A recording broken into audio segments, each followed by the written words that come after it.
সালে লর্ড কার্জনের জাঁকজমকপূর্ণ তার সফরকে ঘিরে একটা উন্মাদনা সৃষ্টির আয়োজন করেছিল তৎকালীন প্রশাসন, আর সেই জন্যই তৈরি করা হয় এই কার্জন গেট। আটটি বৃত্তাকার স্তম্ভের ওপর দাঁড়িয়ে রয়েছে এই কার্জন গেট। এই কার্জন গেটে তিনজন অর্থাৎ তিনটে রমণী রয়েছে। এই নারী মূর্তিগুলোর হাতে রয়েছে নৌকো, শস্যের আটি এবং তরবারি। আসলে শৌর্য, সম্পদ, সমৃদ্ধির প্রতীক হিসেবে তার সেই সফরকে চিহ্নিত করার জন্যই প্রতীকী এই গেট। আর এই কার্জন গেট এখন গোটা বর্ধমানের প্রতীক। এই বর্ধমানে 2026-এ খোকন দাস জনপ্রতিনিধি, 2021 সালে তিনি এমএলএ হয়েছেন। পশ্চিম বাংলায় যতজন শাসকের ক্ষমতাবান বিধায়ক আছেন তাদের মধ্যে অন্যতম। আজকে টাফ টকে সরাসরি আমরা ধরে নেব খোকন দাসকে।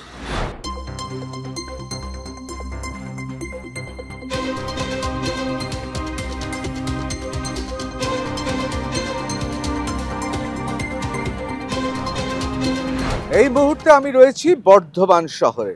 কিছুক্ষণ আগেই বলছিলাম লর্ড কার্জনের সেই কার্জন গেটের কথা। এই মুহূর্তে দাঁড়িয়ে অনেকে বলেন বর্ধমান দক্ষিণের বিধায়ক শ্রী খোকন দাস তিনি এখন বর্ধমানের মহারাজ। অনেকে বলেন বর্ধমানের মহারাজ আপনি। কথাটা কানে এসছে তো? দেখুন, মহারাজ টহারাজ বুঝি না, সকাল থেকে রাত পর্যন্ত মানুষের পাশে থেকে কাজ করি। বর্ধমান শহরের মানুষ আমাকে বিধায়ক নির্বাচিত করেছেন, তাদের প্রতি আমার দায়বদ্ধ তাদের জন্য কাজ করা। সর্বোপরি আমাদের রাজ্যের মাননীয় মুখ্যমন্ত্রী, যিনি সকাল থেকে রাত পর্যন্ত বাংলার মানুষের জন্য কাজ করে চলেছেন, আমি তারই দলের একজন বিধায়ক হয়ে আমিও মনে করি যে মানুষগুলো আমাকে ভোট দিয়েছেন অনেক আশায়, যে খোকন দাসকে এখান থেকে নির্বাচিত করলে খোকন দাস মানুষের পাশে থাকবে এবং এই এলাকার উন্নয়নমূলক কাজ করবে, সেই আশা মানুষকে পূরণ করার দায়িত্ব আমার। তাই আমি সকাল থেকে রাত পর্যন্ত মানুষের জন্য কাজ করে চলেছি। এটা আমার বিধায়ক অফিস। এই বিধায়ক অফিসে প্রতিদিন আমি 7টা থেকে রাত 10:30, 11টা পর্যন্ত প্রতিটি মানুষ আছেন তাদের সঙ্গে কথা বলি। সকালে আমি কঙ্কালেশ্বর কালীবাড়ি থাকি, মাঝখানে পৌরসভা বিভিন্ন অফিস আদালত আমি করে বেড়াই। তা আমার দায়িত্ব মানুষের প্রতি, সেই দায়িত্ব পূরণ করাই আমার কাজ। এ মহারাজাটা যা বুঝি না, আর আমি নিজেকে বিধায়ক বলে বিশাল কিছু মনেও করি না।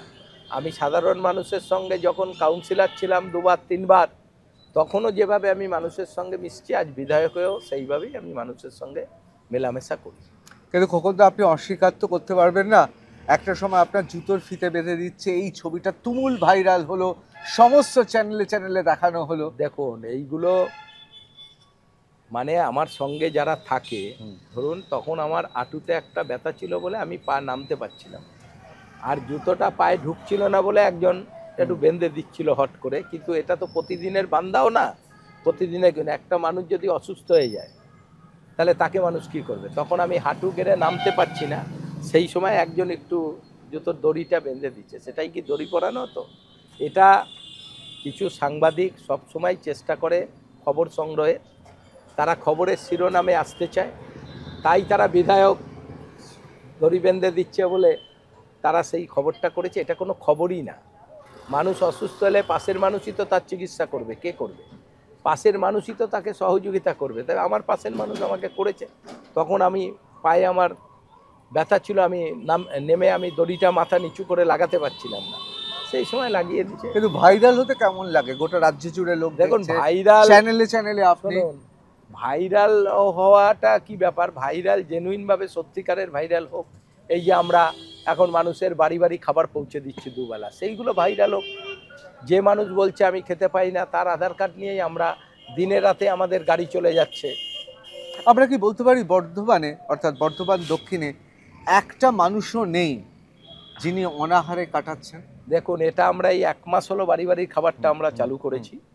এটা কি ভোটকে লক্ষ্য করে? না, আমার 3 বছর আগের থেকে দুপুরে খাওয়া, যেটা আমি কঙ্কাল কালীবাড়িতে মায়ের ভোগ চালু করেছি। আমার 2 মাস হয়ে গেল রাতেও আমি খাবার চালু করেছি। আর এই যে আমার অন্নভোগ যেটা আমি চালু করেছি, সেটা আমার মাত্র 1 মাস হতে চলছে।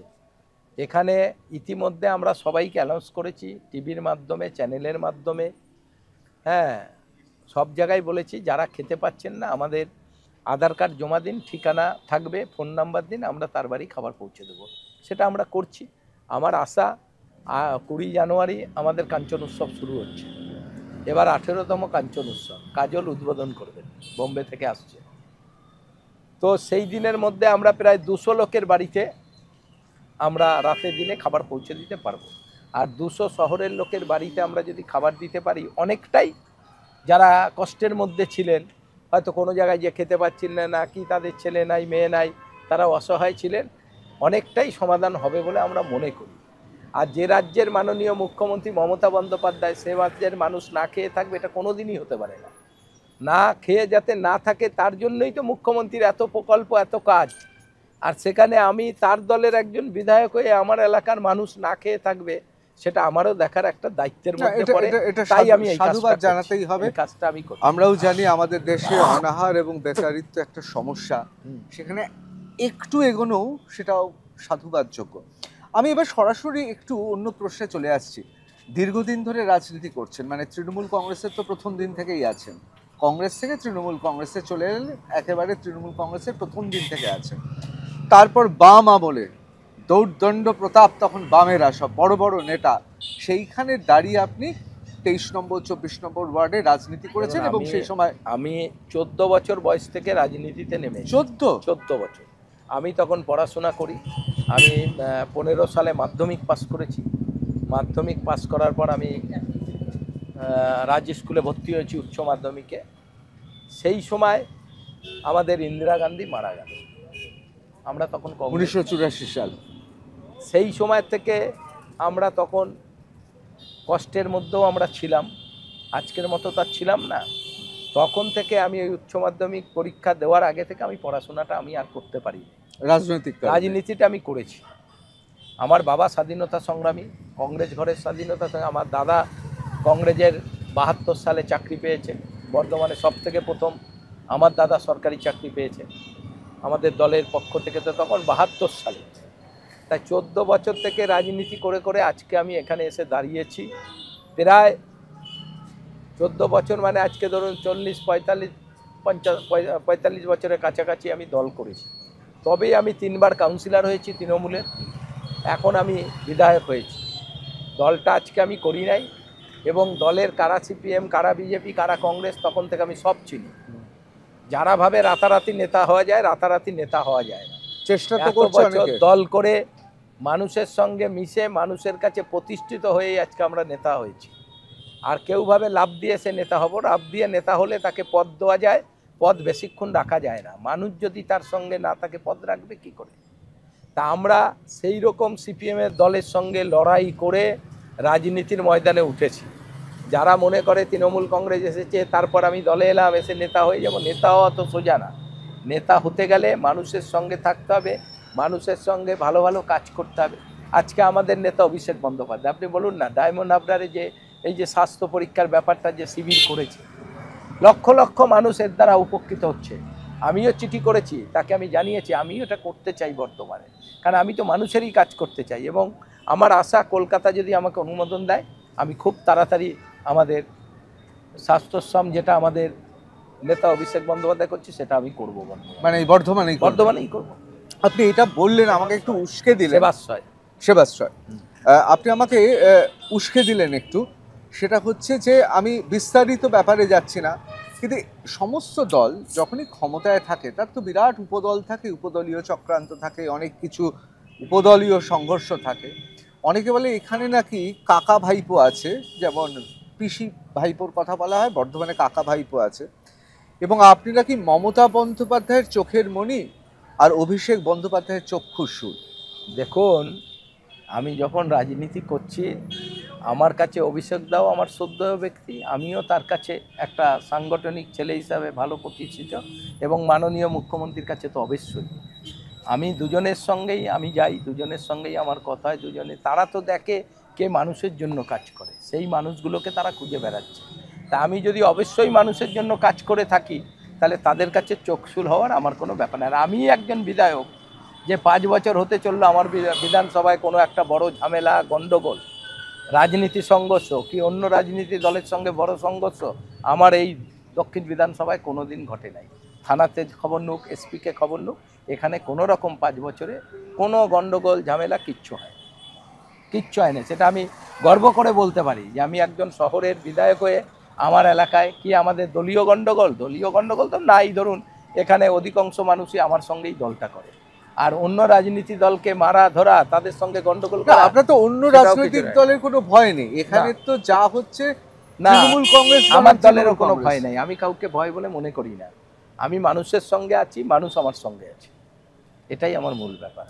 আমি এবার একটু অন্য প্রসঙ্গে যাচ্ছি। অনেক সময় থাকে না, ভূতের গল্পতে শুনতাম যে বাড়িটাকে খুব ভালো লাগে, মৃত্যুর পরও সে ভূত হয়ে বাড়িতে রয়ে গেল। দীর্ঘদিন পুরসভায় ছিলেন, এখন অনেকে অভিযোগ করে যে আপনি পুরসভাটা আর ছাড়ছেন না, এমনকি বোর্ড মিটিংয়েও আপনি বসে পড়ছেন। যারা জানে না, আমি পৌরসভায় যে ঘরটায় বসি সেটা হচ্ছে একটা INTTUCর অফিস। আমি ওইখানকার পৌরসভার কর্মচারী ইউনিয়নের সভাপতি, যে কারণে আমরা ওই ঘরটায় বসি। ওখানে আমাদের রাজনীতি আলোচনা হয়, কোনো পৌরসভার আলোচনা না। আর ওটা পৌরসভা থেকে একদম নিচে, পৌরসভার কোনো টাচই নাই ওই ঘরে।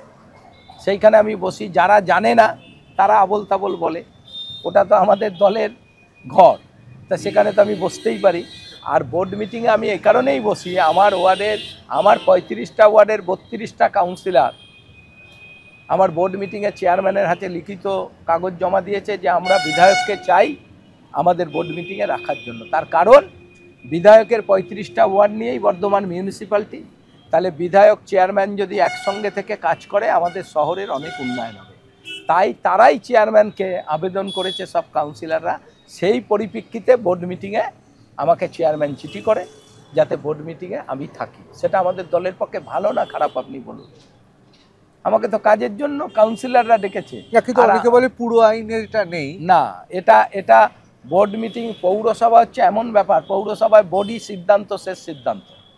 বোর্ডের কাউন্সিলররা যদি সিদ্ধান্ত নেয়, সব কাউন্সিলর, যে আমরা এই লোকটাকে বোর্ডে বসালে আমার বর্ধমান দক্ষিণের উন্নয়ন হবে, কাজ হবে, সেই সিদ্ধান্ত তারা বোর্ডে পাস করলে অবশ্যই সে যেতে পারে।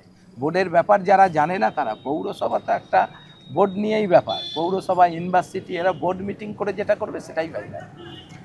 বিশেষ করে পুরসভার কথা উঠলো যেহেতু, নিজের জীবনের সাংগঠনিকভাবে এবং রাজনৈতিকভাবে সংসদীয় রাজনীতিতে তো আপনার প্রবেশ পৌর প্রধান হিসেবে, পৌর কাউন্সিলর হিসেবে। কোথাও কি মনে হচ্ছে সেই স্কুলিংটা আপনার কাজে লেগেছে বিধায়ক হিসেবে?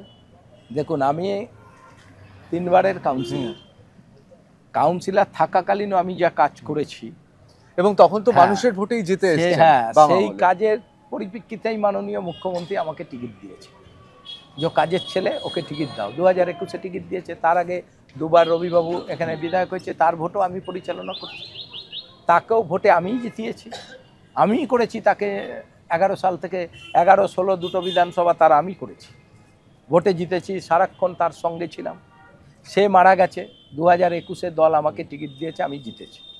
মানুষের আশা জন্মেছে যে খোকন দাস তার নিজের এলাকা যেমন কাজ করেছে আমাদেরও করবে। তার কাজ আজকে করে মানুষকে দেখাচ্ছি। যে আজকে আর খোকন দাস রথতলা কাঞ্চননগরে সীমাবদ্ধ নাই, আজ গোটা শহর জুড়ে না, অনেকে বলে উন্নয়নের কাজ বর্ধমানে চলছে। 23 নম্বর আর 24 নম্বর না। ওয়ার্ড হচ্ছে আপনার চোখে হ্যাঁ, দুই তখন মণি। কাউন্সিলর ছিলাম, তখন করেছি। মানে এখন কি আমার উন্নয়নটা- আমার কাজ করাটা আমার ডিউটি। মানুষ আমাকে কাজের জন্য ভোট দিয়েছে, আমাকে কাউন্সিলর করেছে, আমি ভোট করেছি। আজ মানুষ আমাকে বিধায়ক হিসাবে ভোট দিয়েছে কাজ করার জন্য, আজ গোটা বর্ধমান শহরে কাজ করছি। যত উন্নয়নমূলক কাজ হচ্ছে সবই খোকন দাস আছে। খোকন দাসকে বাদ দিয়ে বর্ধমানে কোনো উন্নয়ন নাই। আমি একটা কথা বলবো, এই যে ছবিগুলো দেখছি আমি একটু, আমার সঙ্গে চিত্রভানু আছে, বলবে একটু দেখাতে। গোটা শহর জুড়ে বিভিন্ন জায়গায় শুধু মমতা বন্দ্যোপাধ্যায়ের ছবি। তাহলে কি বর্ধমান শহরের উন্নয়নটা কি তাহলে শুধুমাত্র মমতা বন্দ্যোপাধ্যায়ের ছবি দিয়েই বিজ্ঞাপনে ঢেকে দিয়েছেন? মমতা বন্দ্যোপাধ্যায় আমাদের রাজ্যের মাননীয় মুখ্যমন্ত্রী, তার উন্নয়নীটা গোটা বাংলা ছড়িয়ে গেছে।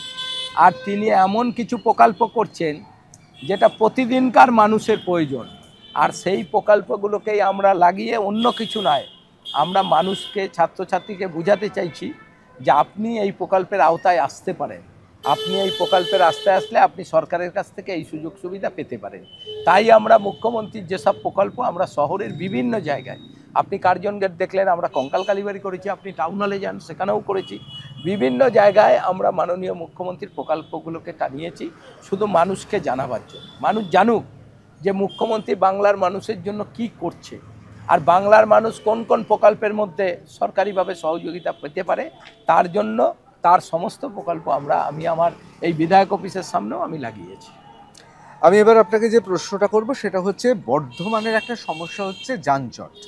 এবং বর্ধমান তো শুধু বর্ধমান শহরবাসীর জন্য বলছি না, যারা বিভিন্ন সময়ে বিভিন্ন জায়গায় যায়, এই জায়গাটা তো একটা অত্যন্ত গুরুত্বপূর্ণ পশ্চিমবাংলার জায়গা।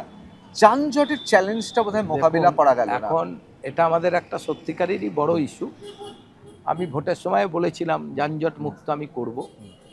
ইতিমধ্যে আমরা প্রচুর বড় বড় রাস্তাঘাট করছি, হকারগুলোকে আমরা সাইডে জায়গা দিয়ে, তাদের রাস্তা থেকে সরিয়ে দিয়ে, তাদের বিভিন্ন জায়গায় শিফটিং করে আমরা বড় রাস্তাঘাট করেছি। কিন্তু হকার উচ্ছেদ হয়েছিল, আবার তো বসে পড়ছে। না, আমাদের রাস্তায় যেসব জায়গা থেকে হকার আমাদের গেছে তারা কেউ বসছে না। অন্য জায়গায় হয়তো আছে, যেটা আমরা উচ্ছেদ করি নাই সেখানে আছে। আমরা বিভিন্ন হকারকে বিভিন্ন জায়গায় সুযোগ করে দিয়েছি আবার বসার জন্য, সেটা অবশ্যই রাস্তায় নয়, অন্যভাবে আমরা বসার সুযোগ করে দিয়েছি। আর আমাদের আশা যানজট আমাদের কমে যাবে, কারণ আমাদের রাজ্য সরকার টোটো নিয়ে একটা অর্ডিন্যান্স জারি করেছে, আপনারা জানেন। আজকেও সেই টোটোর আমাদের ক্যাম্প হচ্ছে। 2 বছরের জন্য টোটোকে একটা লাইসেন্স দেওয়া হচ্ছে, যেখানে 1645 টাকা তাদের থেকে রিনিউয়াল নেওয়া হচ্ছে। এই 2 বছরের মধ্যে টোটোকে সবাইকে ইকো রিক্সা কিনতে হবে। ইকো রিক্সা করলে তারা আমাদের পরিবহনের দপ্তরের মধ্যে তারা চলে আসবে, তাহলে আর কোনো সমস্যা থাকবে না। আর এই রিক্সা যদি আমরা দুবেলা ভাগ করে দিই টোটো, তাহলে যানজট অনেকটা মুক্ত হবে। আর সেটা সরকারের এতদিন কোনো একটা নিয়ম ছিল না বলে এটা চলছিল, কিন্তু সরকার এবার একটা রাজ্য জুড়ে গাইডলাইন বেঁধে দিয়েছে। এই গাইডলাইন আমরা দেখেছি, আমাদের ডিএম ম্যাডাম মিটিংও ডেকেছে। এই গাইডলাইনে টোটো দিয়ে মানুষ আর যানজট তৈরি করতে পারবে না, আর টোটোওয়ালারাও যেরকম কাজকর্ম করে খাচ্ছে তারা সেইভাবে কাজকর্ম করে খেতে পারবে। সমাধান অনেকটাই দূর হয়ে যাবে।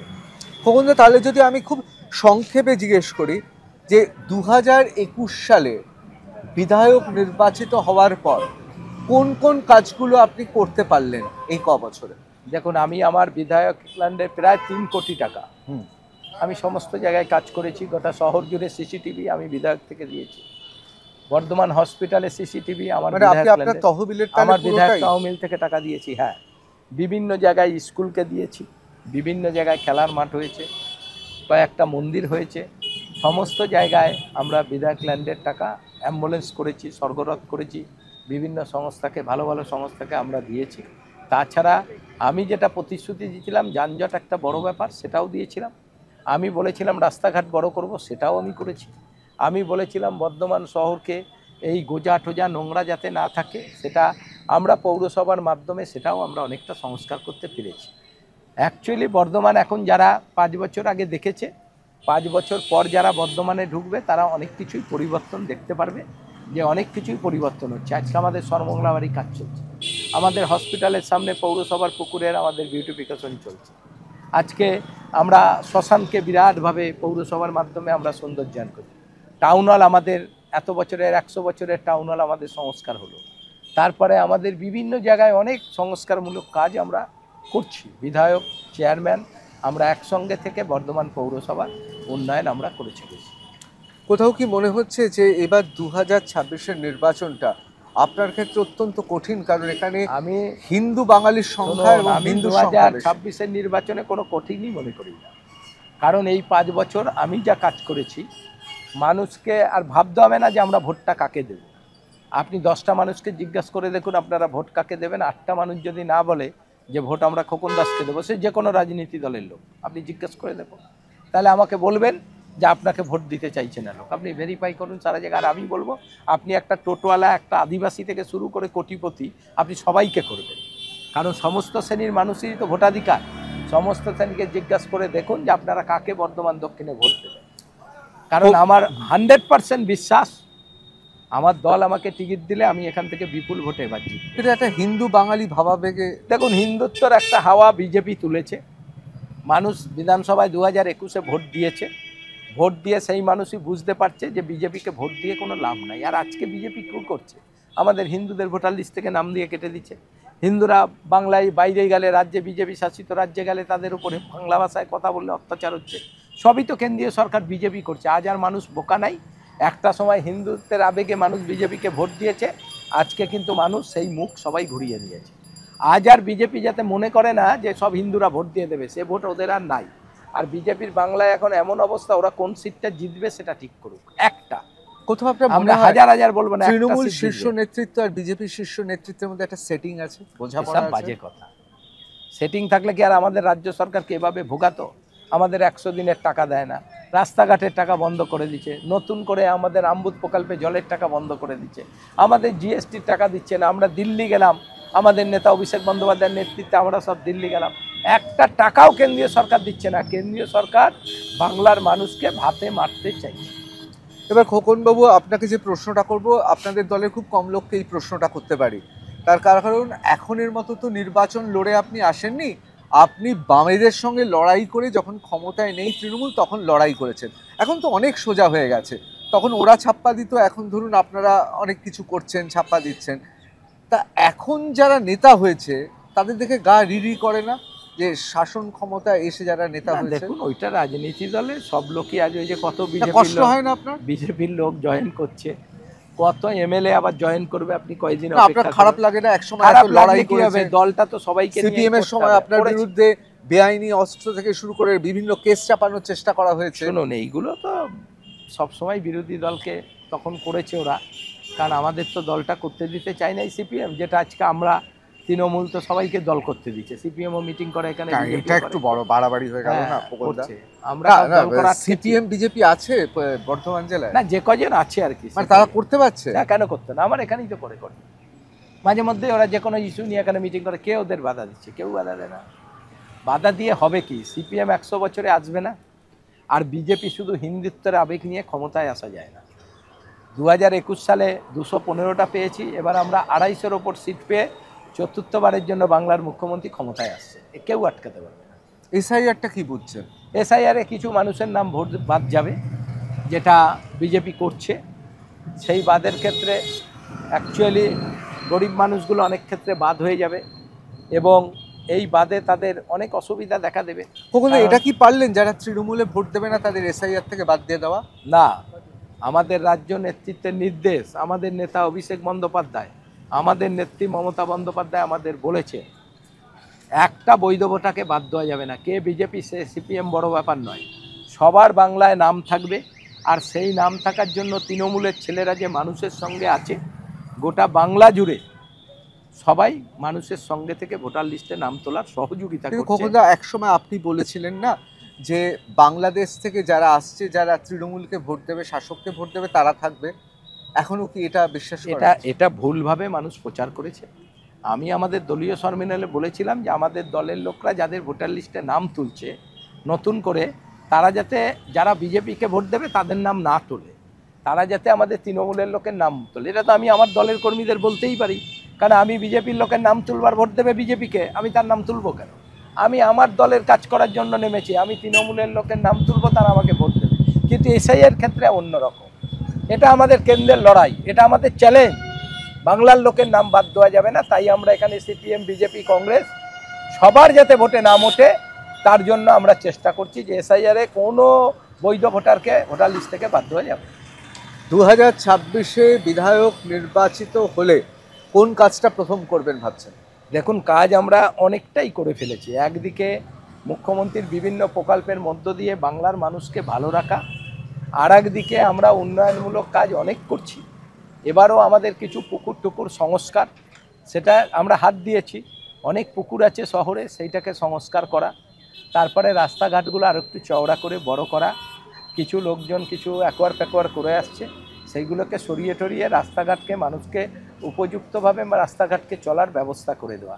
জল নিকাশি অনেক জায়গায় জুম ছিল, আমরা সেটা আমাদের সরকারের এসে অনেকটা সহযোগিতা পেয়েছি, আমরা করেছি।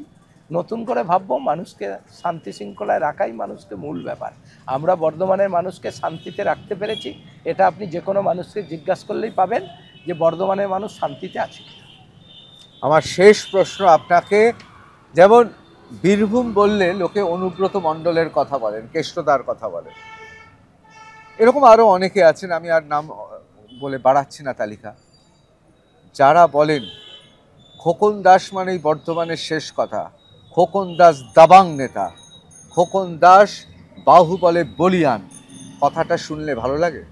আমি ছোট থেকে রাজনীতি করি, আমি কোনোদিন কাউকে মারিও নাই, কোনোদিন ঝুটঝামেলায় আমি জড়াইও নাই।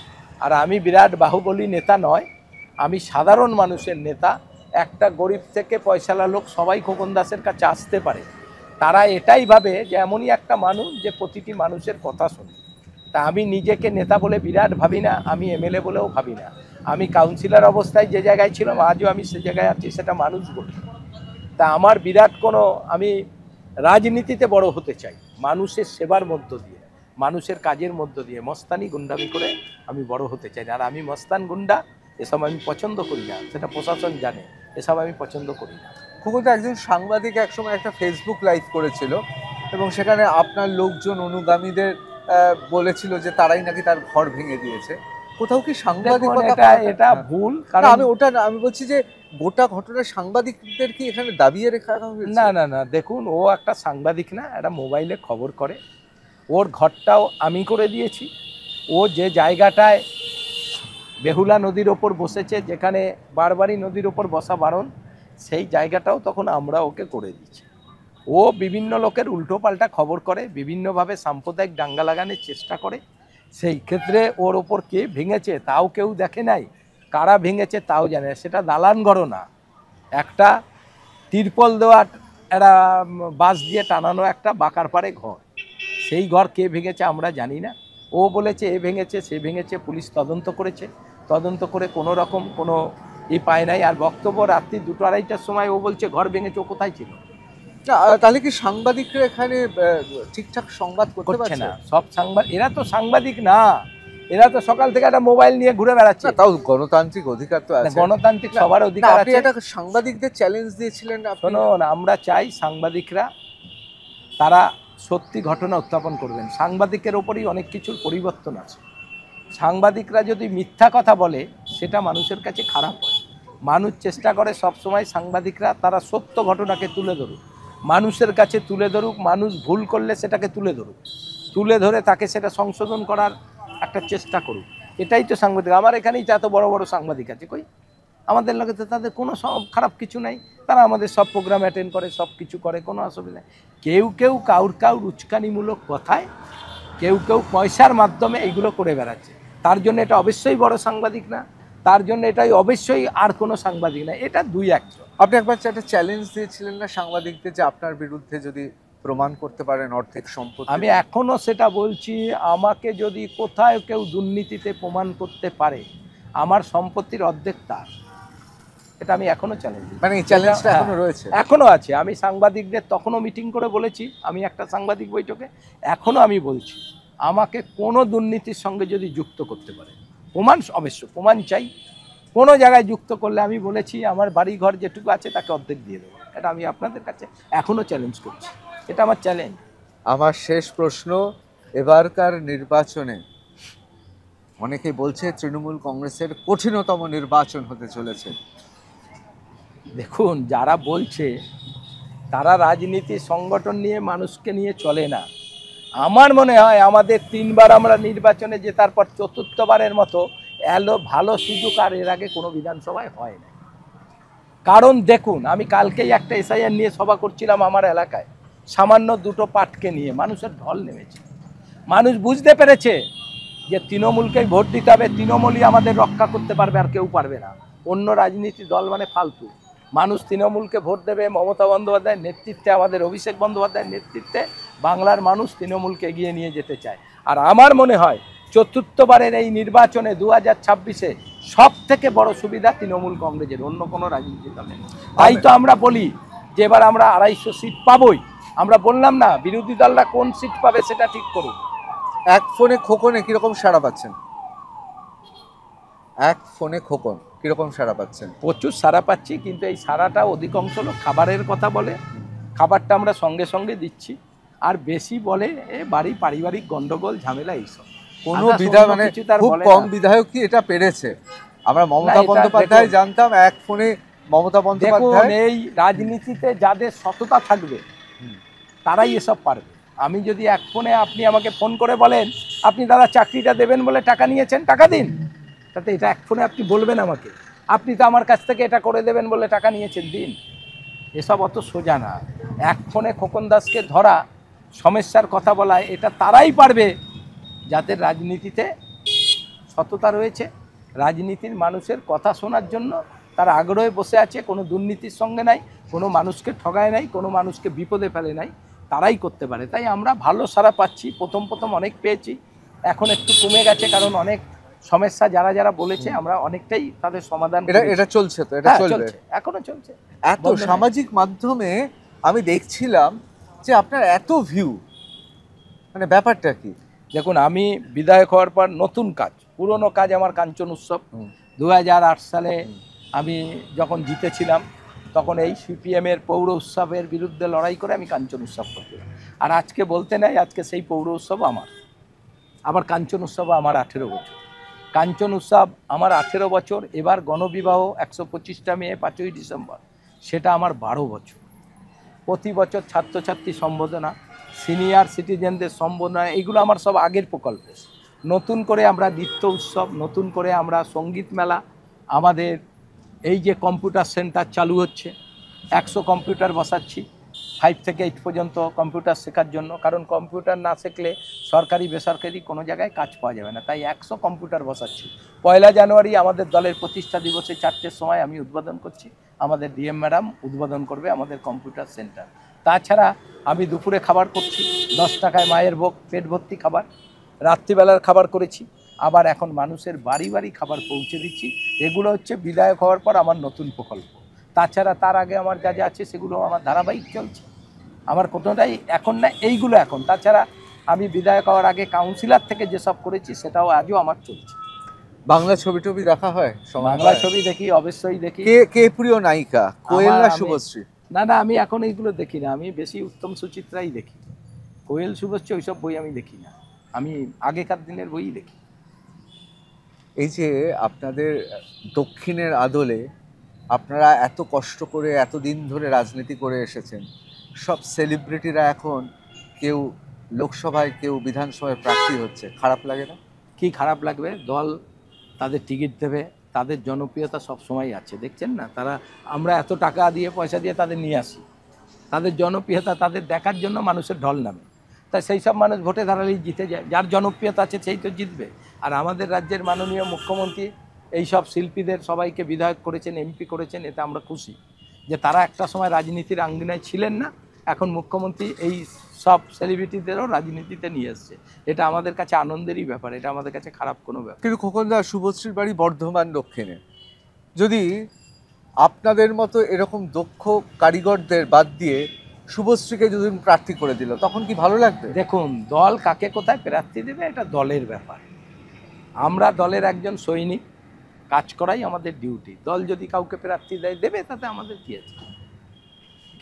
এবার আমি কথা বাড়াবো না, আপনার সঙ্গে সরাসরি চলে যাব সেই মন্দির প্রাঙ্গণে, জানি আমরা কথা বলছিলাম, একেবারে নিজের চোখে দেখবো সত্যি সেখানে কি কর্মকাণ্ড চলছে।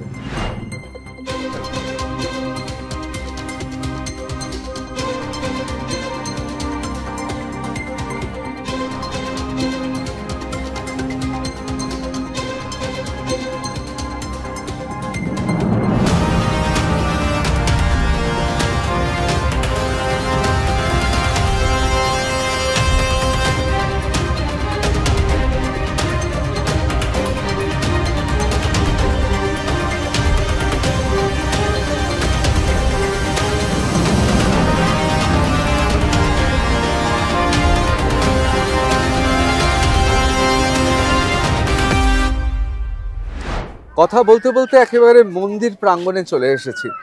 খোকনবাবু, আমরা তো কথা বলছিলাম উন্নয়নের কথা, আপনি বলছিলেন দেখুন যে কোনো বিধায়ক জনপ্রতিনিধি তিনি তার কথা বলবেন, এবং কিছু ক্ষেত্রে না, আমি সাংবাদিক হিসেবে দেখি বেশিরভাগ ক্ষেত্রে বাড়িয়েই বল। কিন্তু আপনার এখানে এসে আমি সত্যি দেখছি যে সত্যি এখানে মায়ের অন্নভোগ দেওয়া হচ্ছে, বিরাট বিরাট সব চেম্বার তৈরি করা রয়েছে, হাজার হাজার মানুষ প্রতিদিন খাচ্ছেন, বিনে পয়সায় খাচ্ছেন। আপনি বাড়িতে বাড়িতে খাবার পৌঁছে দিচ্ছেন যাদের অসহায় এবং যাদের ছেলে বউয়েরা দেখছে না তাদের খাবার পৌঁছে দিচ্ছেন, এবং এই মন্দিরে এত মানুষ এসে খাচ্ছেন। এই যে এত সমস্ত আয়োজন, এই টাকা জোগাড় হচ্ছে কি করে? দেখুন, আমরা এই মন্দিরকে যখন এসব করেছি তখন আমরা একটা বড় করে ট্রাস্ট কমিটি করেছি। আমাদের এখানে 3-4টে ট্রাস্ট কমিটি আছে, যেমন মা কঙ্কালেশ্বরী কালীবাড়ির ট্রাস্ট কমিটি আছে, অন্নভোগের ট্রাস্ট কমিটি আছে, বৃদ্ধাশ্রমের ট্রাস্ট কমিটি আছে। আমরা সেই ট্রাস্ট কমিটির মধ্যে প্রায় 300-র ওপরে মেম্বার করেছি, যারা বর্ধমান শহর তথা জেলার বিশিষ্ট মানুষজন, যারা সমাজের প্রতি তাদের অনেক দায়বদ্ধ, সমাজে তারা অনেক কাজ করে, এই রকম বেছে বেছে আমি তাদের মেম্বার করেছি। সেই মেম্বারের সহযোগিতায় আজকে আমরা এত বড় ট্রাস্ট আমরা চালাতে পারছি। দেখুন, আমাকে অনেকে বলে যে আপনি এইভাবে এই ট্রাস্ট চলছে কি করে। আচ্ছা, আপনি বলুন তো, রামকৃষ্ণ মিশন কি করে চলে, ভারত সেবা সংঘ কি করে চলে, তারা কোথায় টাকা পায়? তাদের কি সরকার সব টাকা দিয়ে করায়? তারাও তো বিভিন্ন মানুষের সহযোগিতা নিয়ে এত বড় বড় জায়গাগুলোয় তারা কাজ করছে। তা আমরা তো সেই মানুষের সহযোগিতায়, আমাদের প্রচুর মানুষ আছে আমাদের এই কাজকর্মকে ভালোবাসে, তারা দান ধ্যান করতে চায়, তারা যায় যে ভালো কাজে আমাদের পয়সা দিতে কোনো ব্যাপার নেই। আমরা সেইভাবে প্রায় 300-র ওপরে মানুষকে, শহরের বিশিষ্ট মানুষজন এবং সবাই অর্থনৈতিকের দিক থেকে তারা ভালো অবস্থায়, বড় বড় ব্যবসাদার থেকে শুরু করে, আমরা সেই মানুষগুলোকে নিয়ে ট্রাস্ট করেছি। সেই মানুষদের মান্থলি পয়সা, তারপরে বিভিন্নভাবে ডোনেশন আমাদের এখানে, তার মাধ্যমেই আমাদের এসব চলছে। কারণ আমরা মনে করি যে মানুষের কাছে আজকে আমাদের বিশ্বাস জন্মে গেছে। বহু মানুষ আছে এসব কাজকর্ম করতে চায়, তারা মানুষকে দান ধ্যান করতে চায়, তারা সঠিক লোক পায় না যে আমি দেব কাকে, কোন লোকটা আমি পয়সাটা দিলে কাজে লাগাবে। আজকে মানুষ আমাদের বিশ্বাস করে যে আমরা যদি এই সব জায়গায় সহযোগিতা করি, কারণ তারা যে কাজ করছে তাতে আমাদের টাকা পয়সাটা আমাদের সঠিক জায়গায় কাজে লাগবে। তারা আমাদের পাশে আছে, তারা যতদিন আমাদের পাশে আছে। খোকন দাসকে ভয় পেয়ে দিচ্ছে না, খোকন দাসকে কিসের ভয় পাবে? খোকন দাসের সঙ্গে তো কারো ভয় পাওয়ার কোনো সম্পর্কই নাই। কারণ খোকন দাস একটা জিনিস মনে করে ছোট থেকে, সবার প্রতি ভালোবাসা, ভালোবাসার জন্য আজকে মানুষ আমার ডাকে সাড়া দিচ্ছে। আমি যদি বলি আপনি এখানকার মেম্বার হন, আপনি আসুন আমাদের এত বড় ট্রাস্টের মেম্বার হয়ে আমাদের সঙ্গে এই কর্মযজ্ঞে সামিল হন, লোক সেইভাবে সামিল হচ্ছে, তারা সামিল হচ্ছে, তারা দেখছে এত বড় ট্রাস্ট, এত কিছু চলছে, মানুষের জন্য কাজ করছে, তারাও সেই কাজে সামিল হচ্ছে। তবেই এইসব ট্রাস্টের মাধ্যমে আমাদের এত বড় এই জায়গাগুলো চলছে। খোকনদা, আমি তো কঙ্কালীতলায় গিয়েছিলাম বীরভূমের, আর সেখানে তো অনুব্রত মণ্ডলেরও আমি একবার সাক্ষাৎকার নিচ্ছিলাম। আমার আজকে একটা কথা বারবার মনে পড়ে যাচ্ছে, কঙ্কালীতলা আর এখানে কঙ্কালেশ্বরী কালীবাড়ি। হ্যাঁ, এই কালীবাড়িটা, এটা কি, এইটার মাহাত্ম্যটা কি? দেখুন, আমি সেসব জানি না, কারণ এটা বহু পুরনো কালীবাড়ি, তখন আমরা এখানে জন্মগ্রহণও করি নাই। তা আমি লোকের কাছে শুনি, পাশেই আমাদের দামোদর বলেছে, দামোদরের কাছে ধোপারা কাপড় কাচতে গিয়ে এই মায়ের সন্ধান পেয়েছিল। তখন যারা আমাদের লোকরা ছিল, এই কাঞ্চনগর একটা সময় নগর ছিল, দামোদরের মধ্য দিয়েই সেই জাহাজে বোটে সব কাঞ্চননগর চলতো। সেই সময় মানুষ এটা পেয়েছে, পেয়ে তারা এখানে মায়ের প্রতিষ্ঠা করেছে। আমরা তো সেদিন এসেছি, এর পুরো বহু পুরনো, বহু, যে কেউ বলছে এত বছর থাকতে হবে না, বহু পুরনোটা সবাই ঠিক মতো দিতে পারছে না, কিন্তু এটা বহু পুরনো। আর এবং মা কঙ্কালেশ্বরী মা একটাই আছে, এটা কিন্তু আর কোনো জায়গায় নাই। কারণ আমি দেখেছি প্রণব মুখার্জি যখন ভারতবর্ষের রাষ্ট্রপতি হয়েছিলেন তিনি এসেছিলেন, প্রতিমা পাতিল যখন রাষ্ট্রপতি হয়েছিলেন তিনি এসেছিলেন, কারণ আমার সঙ্গেই কথা বলে এখানে তারা মায়ের দর্শন নিতে এসেছিলেন। তো বহু লোক প্রতিদিনই এখানে আসে। আমরা তো আর থাকি না সব সময়, আমরা সবাইকেও চিনি না, সবাই আসে, তারা দেখে যায়, তারা দেখে, মার দর্শন করে, সারাদিন এটা খোলা, এসে তারা দর্শন করে যায়, দেখে। মায়ের আশীর্বাদ আছে। আর আমার আজকে এত কিছুর ব্যাপারে মাও আমার এটা আপনি পাশে আছে, বিশ্বাস করি। করেন? কারণ আজকে যে মা অন্ধকারের মধ্যে পড়েছিলেন 2006 সালেও, অন্ধকার বন জঙ্গল, এখান থেকে একটা মানুষ দুপুরবেলায় পার হতো না। আমি 2008 সালে এখানে কাউন্সিলর নির্বাচিত হওয়ার পর আমি এই মায়ের উন্নয়নে হাত দিয়েছি। উপলক্ষ আমি, কাজ কিন্তু করছে মা।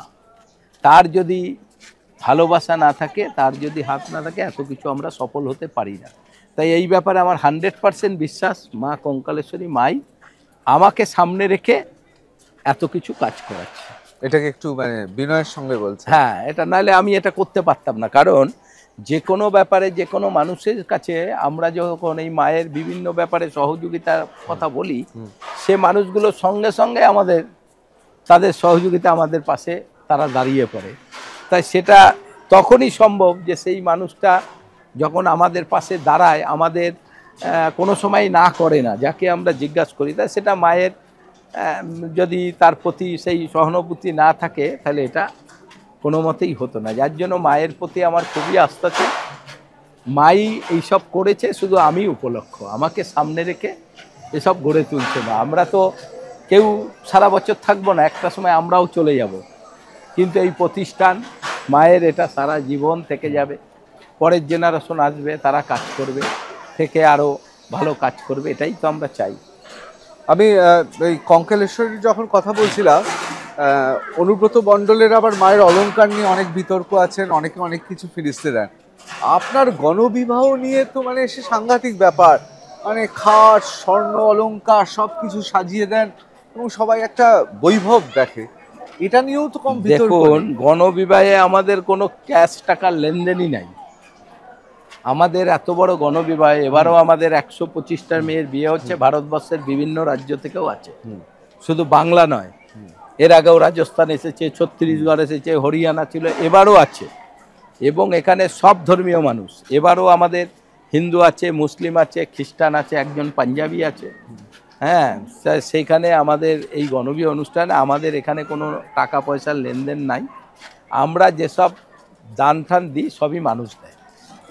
কথা বলতে বলতে আমি একবার একটু শুধু দেখিয়ে দিই, এখানে এই যে সাইকেলগুলো পড়ে আছে, এইগুলো সবই গণবিবাহে 125টা সাইকেল আছে, আমরা এটা দিই, বড়দের হাতে দেবো। হ্যাঁ, প্রতিবারই আমরা এটা দিই। আমাদের 13টা আইটেম আমরা ছেলে মেয়ের হাতে আমরা তুলে দিই। এবং ছেলেরাই সাইকেলগুলো পাবে? ছেলেরাই সাইকেল পাবে। ওই যে সেলাই মেশিন, ওটা মেয়েরা পাবে। সেলাই মেশিনটা ওটা মেয়েরা পাবে। এলইডি আছে, 26 ইঞ্চি এলইডি দিয়ে আমরা ছেলে মেয়েকে 1.5 লাখ টাকা করে এলআইসি করে দিই। ছেলেকে পাঁচানি সোনার আংটি দিই, মেয়েকে কানে দিই। শাড়ি, বেনারসি শাড়ি, চুড়িদার, পাঞ্জাবি, খাট, বিছানা, 1 মাসের খাবার, আলমারি, সমস্ত কিছু আমরা দিই। 13টা বড় বড় আইটেম আমরা দিই এবং ছেলে মেয়ে দুজনকেই 1.5 লাখ টাকা করে আমরা এলআইসি করে দিই। প্রথম কিস্তি আমরা দিই। বাহ, আমরা এখানেই প্রথম কিস্তি দিয়ে দিই। জীবন শুরু করতে যা যা লাগে যতটা সম্ভব তাদের দাও আমরা দিই। 1 মাস তাদের বাসন কোসন সব কিচ্ছু কিনতে হবে না, সব আমরা এখানে দেবো। খাবার, চাল থেকে, আলু থেকে, মশলা থেকে সব আমরা 1 মাসের খাবারটাও আমরা এদের দিয়ে দিই সব। আর এই যে ধরুন মায়ের অন্নভোগ যেটা দেওয়া হয়, হ্যাঁ, এটা সামান্য টাকা তো নেওয়া হয়, কিন্তু যা আয়োজন দেখলাম, এই টাকাটা কি নেওয়া খুব দরকার? টাকাটার কোনো প্রয়োজন নেই। টাকাটা হচ্ছে আমাদের হিসাব রাখার জন্য। আচ্ছা, আমরা যদি না বুঝতে পারি যে আজকে কত লোকের রান্না হবে, তাহলে নয় আমার রান্না নষ্ট হবে, নাহলে লোকে খেতে পারবে না। তার জন্য আমরা একটা 10 টাকা করে কুপন নিই। যে 10 টাকা কুপনের মধ্যে আমরা জানি যে আজকে 1000 লোক খাবে না 1500 লোক খাবে, সেই মতো আমাদের রান্না হয়। রাতেও আমরা যে খাবারটা খাওয়াই আমরা 5 টাকা নিই, সেটাও হচ্ছে আমাদের হিসাব রাখার জন্য। আমরা যা কুপন বিক্রয়, তারপরেও আমরা কিছু বেশি করি, কারণ বিভিন্ন সময় কলকাতার লোকরা চলে আসে, তারা কুপন কাটতে পারে না। আর আমরা খুব তাড়াতাড়ি আমাদের এই খাবারের কুপনটাও আমরা অনলাইনে চালু করছি। যে টাকাটা ব্যাপার না, অন্তত তারা আমাদের জানাক যে আমরা 50 জন দাদা যাচ্ছি, আমরা কঙ্কালেশ্বর কালীবাড়ি খাবো। যেমন কালকেই কলকাতা থেকে একজন ফোন করেছে, একটা বড় কালীবাড়ির, তারা 21শে ডিসেম্বর হবে 50 জন, তারা মায়ের ভোগ খাবে। আমাকে বললো টাকাটা পাঠাবো, আমি বললাম না, টাকা পাঠাতে হবে না, আপনি আসুন, আপনারা 50 জন আমাদের এখানে অবশ্যই খাবার পাবেন। কারণ আমাদের তো আপনি দেখছেন মেশিন উনুন এত বড়, আমরা আধ ঘন্টার মধ্যে সব খাবার তৈরি করে দিতে পারি। একদম অত্যাধুনিক ব্যবস্থা রয়েছে। নবনীর বৃদ্ধাশ্রমটা কি কথা মাথায় রেখে এখানে? দেখুন, নবনীর বৃদ্ধাশ্রমটা আমার একটা ভাবনা ছিল। আমি রাজনীতি করতাম, রাতের দিকে ভাবতাম যে এই যে প্রচুর অসহায় মানুষ, যাদের ছেলে পেলে নাই, যারা খেতে পায় না, তাদের একটা বৃদ্ধাশ্রম করে রাখবো। তাই আমার যখন বর্ধমানের এখানে আমাদের ডিএম ছিলেন সৌমিত্র মোহন, আমি একদিন ওনার সঙ্গে কথা বললাম যে স্যার আমি একটা বৃদ্ধাশ্রম করতে চাই, তাই কোনো সহযোগিতা পাওয়া যাবে? তখন আমাদের রবিবাবু বিধায়ক এবং বিডিএর চেয়ারম্যান, তখন রবিবাবুর সঙ্গে কথা বলে রবিবাবু বললো তাহলে খোকরা একটা কাজ করো, জায়গা তো এখানে তোমার আছে, তাহলে চলো একটা বৃদ্ধাশ্রমেরই আমরা পাঠাই কলকাতায়। তখন আমরা সমাজ কল্যাণ দপ্তরে পাঠিয়েছিলাম, কিন্তু সেটা আমাদের বাদ দিয়ে দিচ্ছে, কারণ সমাজ কল্যাণ দপ্তরে বৃদ্ধাশ্রমে তৈরি করার জন্য কোনো টাকা দেওয়া হয় না। সেটা চলে এলো ঘুরে, প্ল্যান টেলান, আমাদের তখন মনমরা হয়ে গেছিলাম। পরবর্তীকালে আমাদের কিছু বন্ধু বান্ধবদের নিয়ে আলোচনা করে আমরা বৃদ্ধাশ্রম শুরু করেছিলাম, কিন্তু আজকে এত বড় বৃদ্ধাশ্রম করব এটা আমার ভাবনা ছিল না। মানুষের সহযোগিতায় এত বড় বৃদ্ধাশ্রম হয়ে গেছে, এবং 2017 সালে উদ্বোধন করেছি। আমাদের রাজ্যের মাননীয় মন্ত্রী ববি হাকিম, তিনি আমাদের এই বৃদ্ধাশ্রম ওপেনিং করছেন। তিনি নিজেই সেই দিন বলেছিলেন যে এই বৃদ্ধাশ্রমে তারাই থাকবে যারা খুব পুণ্যবান হবে, কারণ গোটা বিল্ডিং ঘুরলে দেখলে ভিতরে মনে হবে একটা বড় হোটেল। আর আমরা এত সুন্দরভাবে সবাইকে রেখেছি।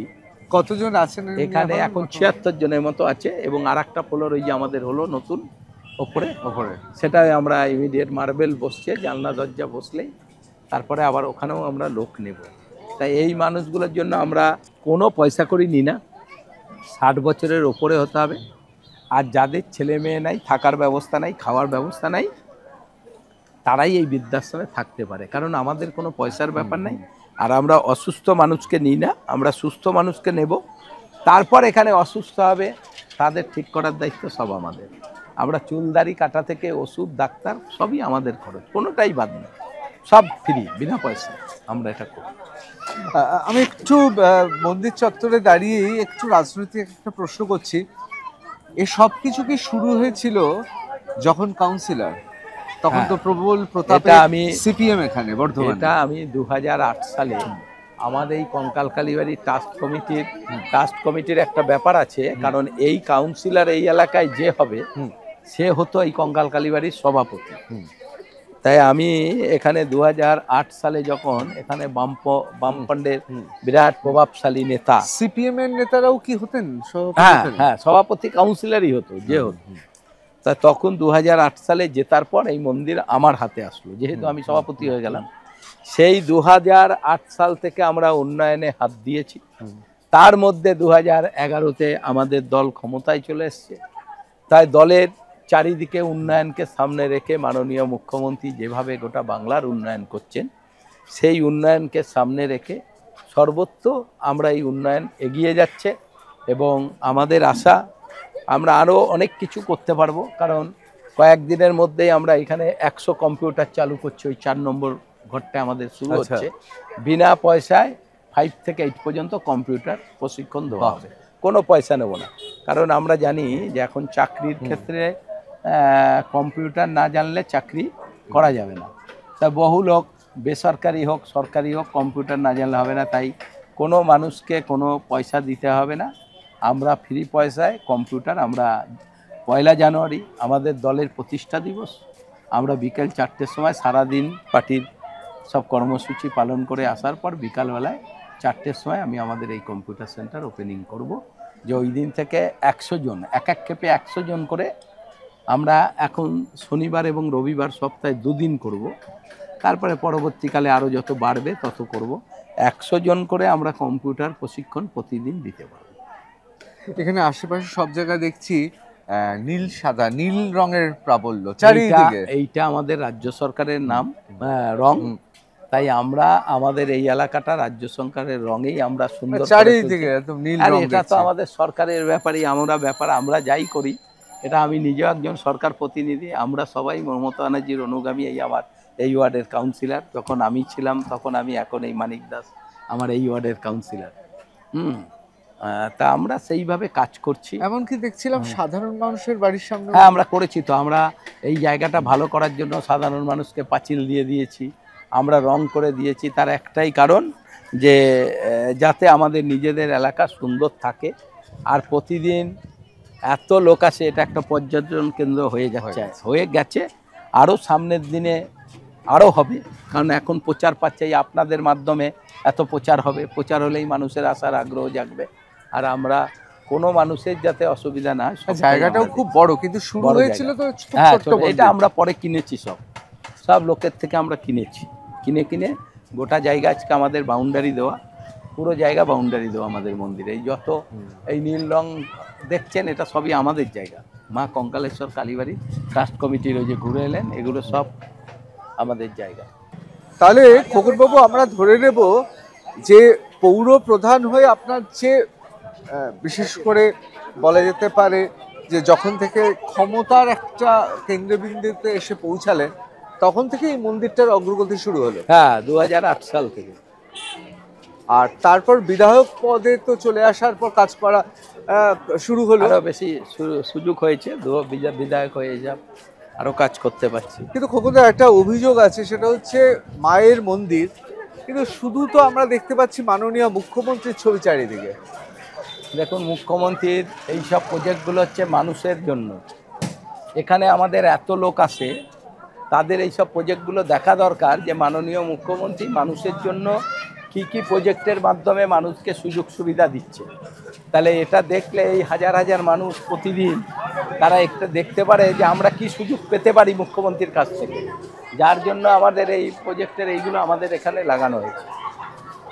আপনার কি মনে হয় খোকনদা, অনেকেই তো বলছে যে বিধানসভা নির্বাচনে শাসকের কপালে ভাঁজ পড়ছে, হিন্দু বাঙালির ভোট ক্রমশ শাসকের থেকে দূরে চলে যাচ্ছে, এবং এমন বেশি তোষণ নীতি চারিদিকে চলছে, এটা কি আপনি মনে করেন না?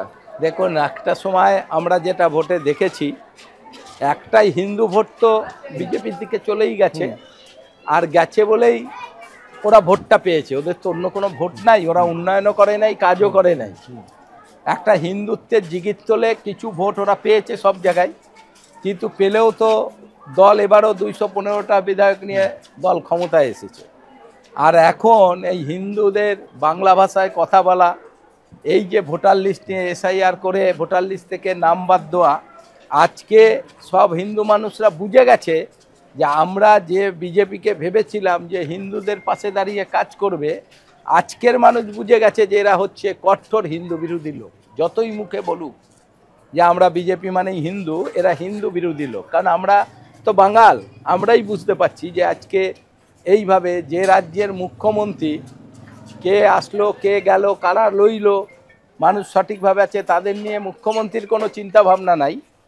কেন্দ্রীয় সরকার এখানকার মানুষকে গণতান্ত্রিক অধিকার কেড়ে নিতে চাইছে, ভোটার লিস্ট থেকে নাম বাদ দেবে, সরকারের সমস্ত প্রকল্প থেকে বাদ যাবে, তারপরে এক এক করে এখান থেকে মানুষকে বিতাড়িত করার কাজ করবে। এটা হচ্ছে কেন্দ্রীয় সরকারের ভাবনা।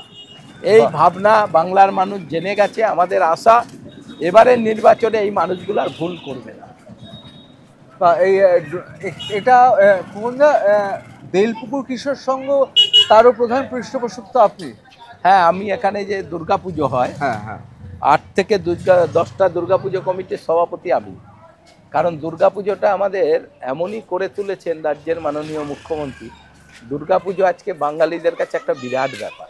এই যে আজকেই আমি কার্নিভালে প্রাইজ দিতে যাচ্ছি, যারা 28টা দুর্গাপুজো কমিটিকে রেখে কার্নিভাল হয়েছে শহরে আমাদের, তাদের আমরা প্রতিবারই পুরস্কৃত করি এই 3 বছর ধরে। আজকেও সেটা করব। রাজ্যের তথ্য সংস্কৃতি মন্ত্রী ইন্দ্রনীল সেন তিনি আসছে, তিনি গান গাইবে, তার সঙ্গে আরও 2জন জি বাংলার শিল্পী আসছে। মানে একটা আনন্দের সঙ্গে আজকে আমরা প্রাইজ ডিস্ট্রিবিউট করব। তাহলে আমি ধরে নেব যে সংখ্যাগরিষ্ঠ হিন্দু বাঙালি থাকা সত্ত্বেও শাসক দলের বিধায়ক হিসেবে এবার 2026 আপনি ভয় পাচ্ছেন না? না, কোনো ভয় নেই। দুর্গাপুজো নিয়ে আপনি মন জয় করবেন। মানুষ যে ভুল করেছে বিধানসভায় আগের বার, তারপরে 2024-এ লোকসভায় সিট বাড়িয়ে মানুষ সেটা কিছুটা বুঝেছে দেখেই সিট বেড়েছে। আর আমাদের আশা এবার 2026-এ যে বিধানসভা ভোট, এবার বাংলায় কোন সিটটা বিজেপি জিতবে সেটা আগে ওরা অঙ্ক কষুক, যে কোনটা ওরা জিতবে। আমাদের জেতা নিয়ে কোনো সংশয় কোথাও নাই। বিজেপি কোন সিটটা জিতবে সেটা ঠিক করুক, যে শুভেন্দু অধিকারীরা কোন সিটে দাঁড় করিয়ে তাকে জেতাবে। আমার এই নিয়ে প্রশ্ন আছে, হ্যাঁ। কিন্তু চেতনা ফিরুক, রেখো না নিজেকে অবুঝ, বিপ্লব ফিরুক, তার রংটা হোক সবুজ। মানে আপনি যে কথা বললেন, আমি যেন ওই দু লাইনের মধ্যে সম্পূর্ণ দেখতে পেলাম। আমার এখানে একটা প্রশ্ন আছে, হয়তো একটু অস্বস্তিকর আপনার পক্ষে হবে।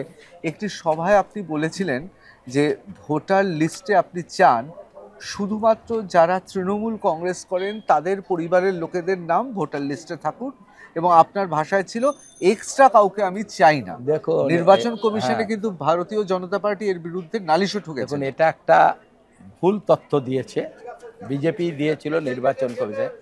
আমরা দলীয় কর্মীদের বলেছি যে আমাদের দলের লোক ছাড়া তোমরা বাড়ি বাড়ি ঘুরে ঘুরে যে ভোট তুলছো, সেখানে অন্য দলের লোকের ভোট তোলা দরকার নেই।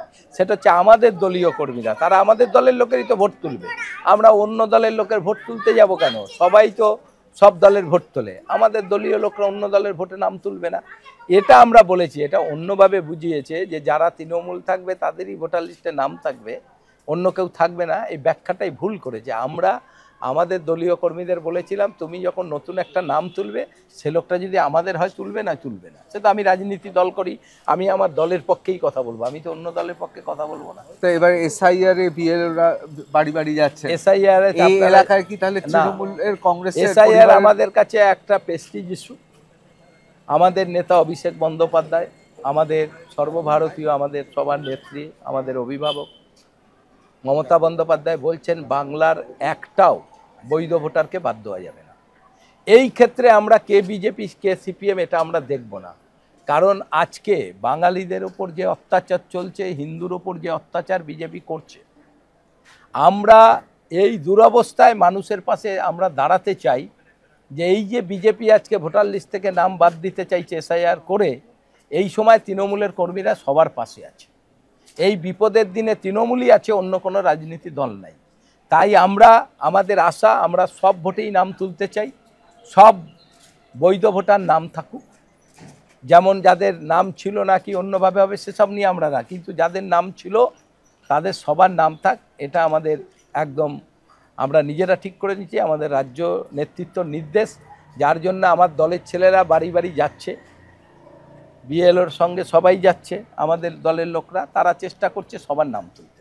এক্ষেত্রে আমরা সিপিএম বিজেপি মনে করছি না, এক্ষেত্রে বাংলার প্রতিটি মানুষের নাম থাক, এটাই আমরা চাই। না, কিন্তু এখানে সিপিএম বা বিজেপি বিএলওর সঙ্গে ঘুরতে পারছে তাদের কর্মীরা? না, ওদের কর্মী কোথায়, ওরা ঘুরবে, ঘোরা তো কোনো অসুবিধা নাই। 10টা বুথ থাকলে একটায় ওই গেছে, খাতায় সই করে দিয়ে চলে গেছে। নাকি গায়ের জোরে তাদের ঢুকতেই দেওয়া? তারাই আগে থাকতে বলছে আমি 2টো বাড়ি ঘুরে চলে যাব, কারণ আমাকে দেবে 10,000 টাকা। তা দাদা আমার টাকাটা আমি পাই, আপনাদের 2টো ঘুরলাম, আপনারা বলবেন আমরা ঘুরেছি। ওদের লোক কোথায়? ওরা তো যেটুকু দলটা বাংলায় বাঁচিয়ে রেখেছে টাকার জন্য, টাকা দিয়ে মিটিংয়ে লোক জড়ো করছে, লক্ষ লক্ষ টাকা দিচ্ছে, বিভিন্ন জায়গা থেকে লোক এনে লোক জড়ো করছে। বিজেপি সংগঠন কোথায়? আর বলে যদি সংগঠন নাই, ভোট পায় কোথায়? ওই যে হিন্দুত্বের জন্য মানুষ বিজেপিকে বিশ্বাস করে ভোট দিচ্ছে, কিন্তু মানুষের বিশ্বাস ভঙ্গ হয়ে গেছে। মানুষ এখন বুঝতে পেরেছে এ বিজেপি সে বিজেপি নাই, কারণ এ বিজেপি হিন্দুকে বাঁচাতে চায় না, এ বিজেপি হিন্দুকে শেষ করতে চায়। তবেই তো আজকে ভোটার লিস্ট থেকে সমস্ত নাম বাদ দিতে চাইছে। কেন বাদ দেবে? আজ হিন্দুরা বাংলা ভাষায় কথা বললে, যাদের মাতৃভাষা বাংলা, আমরা বাইরের রাজ্যে গেলে আমাদের উপর টর্চার হচ্ছে, আমাদের ছেলেমেয়েরা বাইরের রাজ্যে কেউ কাজে যেতে পারছে না। কেন? বাংলায় তো সব ধর্মীয় লোক আছে। কোথায় আমরা বলছি যে তোমাকে থাকতে দেবো না, একে থাকতে দেবো না? তাহলে বাঙালির ওপর এত অত্যাচার কেন? বাংলা ভাষার ওপর এত অত্যাচার কেন? এটা তো আজকে বিজেপি করছে।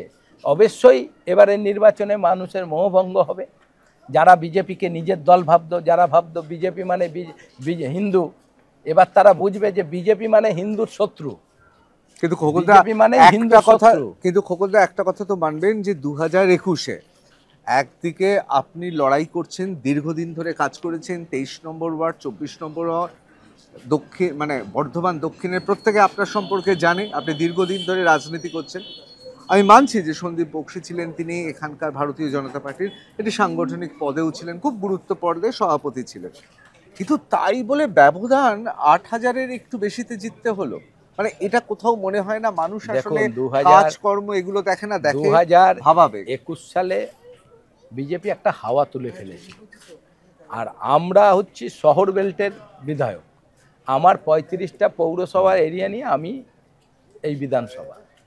আমাদের এলাকায় এত বেশি নন বেঙ্গলি লোক, আমাদের শহর বেল্টে বিভিন্ন ভারতবর্ষের বিভিন্ন রাজ্যের, গুজরাট বলুন, রাজস্থান বলুন, হরিয়ানা বলুন, যেসব জায়গায় বিজেপি শাসিত লোক সরকার, সেই সব লোকরা আমাদের এখানে এসে বাস করছে, ব্যবসা করছে। বাংলাদেশ থেকে যারা আসছে সেই সব মানুষগুলো আমাদের এই বাকারপাট্টারে সব ভরে যাচ্ছে।